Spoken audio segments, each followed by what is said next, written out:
Good morning and praise the Lord. This is Pastor Pradeep Kumar Sharma, and today we will learn from the Word of God. Today, the word is from the Gospel of Mark, chapter 11, and verses 15 to 18. Let's read. आइए हम इसे पढ़ें।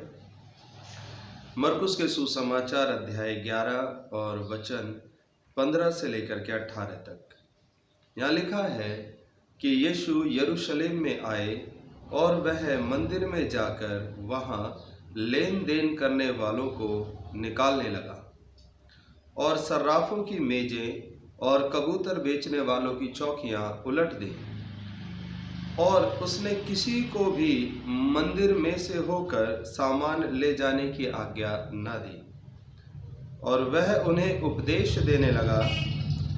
उसने कहा, क्या यह नहीं लिखा है, मेरा घर सब जातियों के लिए प्रार्थना का घर कहलाएगा, पर तुमने उसे डाकुओं की खो बना रखा है।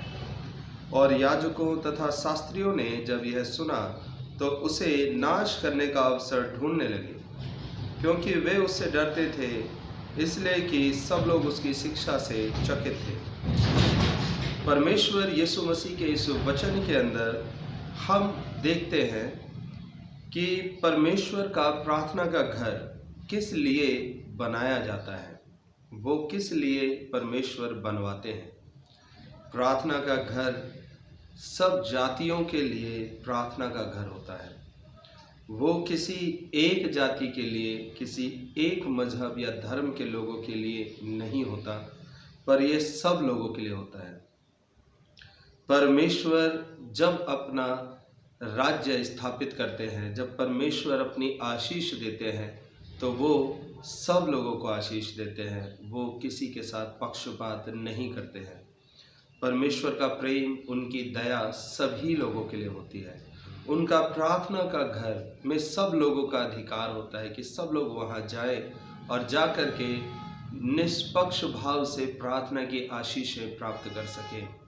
लेकिन यहाँ पर आज से लगभग 2000 वर्ष पहले का ये दृश्य है कि प्रार्थना के इस घर के अंदर लेन देन करने वाले भर गए थे, जो रुपयों का लेन देन करते हैं, वस्तुओं का लेन देन और खरीद बेच करते हैं।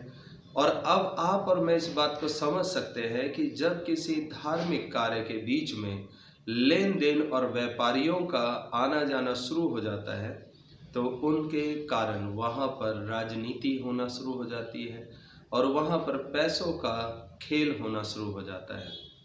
और ऐसे जगहों पर निर्बलों को, कमज़ोरों को कोई स्थान नहीं दिया जाता और उनके साथ अन्याय होता है। उन्हें बाहर खड़ा कर दिया जाता है। वे लंबी लंबी लाइनों में इंतज़ार करते रह जाते हैं और उन्हें प्रार्थना का अवसर तक नहीं मिलता, क्योंकि वो निर्धन है, वो कुछ ज़्यादा दे नहीं सकते, इसीलिए उनको आशीषों से वंचित कर दिया जाता है। उन्हें परमेश्वर की उपस्थिति से मनुष्यों के द्वारा दूर कर दिया जाता है। यहाँ पर सर्राफ लोग हैं जो मनी एक्सचेंजर होते हैं, जीव जंतुओं को बेचने वाले हैं, क्योंकि वहाँ पर पाप क्षमा के लिए लोग बलिदान चढ़ाते थे। आज भी इसी प्रकार का माहौल हम लोग देख सकते हैं। परमेश्वर का प्रार्थना का घर, जिसे आज हम कलीसिया या चर्च के रूप में भी देखते हैं, जब ये एक भवन का रूप ले लेती है तो वहाँ पर बहुत सारे लोग उठ खड़े होते हैं जो उसमें अपना अधिकार जताने लगते हैं। और वहाँ पर हर चीज़ के लिए एक विधि और एक नियमों को बना दिया जाता है, और वो विधि और नियम पैसे वाले लोगों के लिए तो नरम होते हैं, परंतु निर्धन और गरीब लोगों के लिए वो विधि और नियम बड़े सख्त हो जाते हैं। प्रभु यीशु मसीह ऐसे में इस मंदिर में आते हैं, जो मंदिर उनके नाम से बनाया गया है, और वहाँ पर वो उन लोगों को निकाल बाहर करते हैं, उनकी चौकियाँ उलट देते हैं और किसी को भी वहाँ पर सामान ले जाने के लिए नहीं देते, जो व्यापार से संबंधित काम था। और फिर प्रभु वहाँ पर अपने सबसे बड़े उपदेश को वहाँ पर लोगों को देते हुए कहते हैं कि मेरा घर सब जातियों के लिए प्रार्थना का घर कहलाएगा। प्रभु यीशु मसीह का ये ओपन डिक्लेरेशन है, ये खुला एक घोषणा है कि यीशु मसीह की आशीष है, यीशु मसीह का प्रार्थना का घर किसी भी एक व्यक्ति का या एक समुदाय का, एक जाति, एक धर्म विशेष के कब्जे में नहीं है, परंतु समस्त मानवों के लिए है। आज बहुत सारे लोग राजनीति से प्रभावित हो जाते हैं और उससे प्रभावित होकर के आज कलीसियाओं को और चर्चों को सिर्फ और सिर्फ ईसाइयों के लिए ही है ऐसा ठहराने की कोशिश कर रहे हैं कि चर्च जो है सिर्फ ईसाइयों के लिए है। लेकिन यह सब बिल्कुल भी नहीं है। बाइबल में प्रभु यीशु मसीह जिंदा परमेश्वर ने स्वयं बोला है कि मेरा प्रार्थना का घर सब जातियों के लिए प्रार्थना का घर होगा। मेरा घर सब जातियों के लिए प्रार्थना का घर होगा, यह वचन में लिखा हुआ है।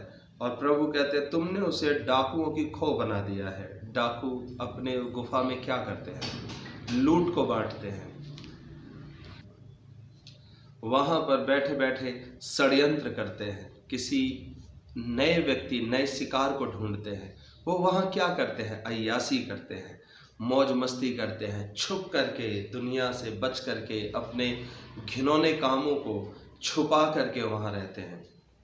ऐसा ही बहुत सारे धर्म के नाम पर पाखंड मचाने वाले लोग प्रार्थना के घरों का इस तरह से इस्तेमाल करते हैं, वहाँ पर अपना माल दुबका देते हैं। ये प्रभु का वचन क्या कहता है कि तुमने उसे डाकुओं की खो बना दिया है।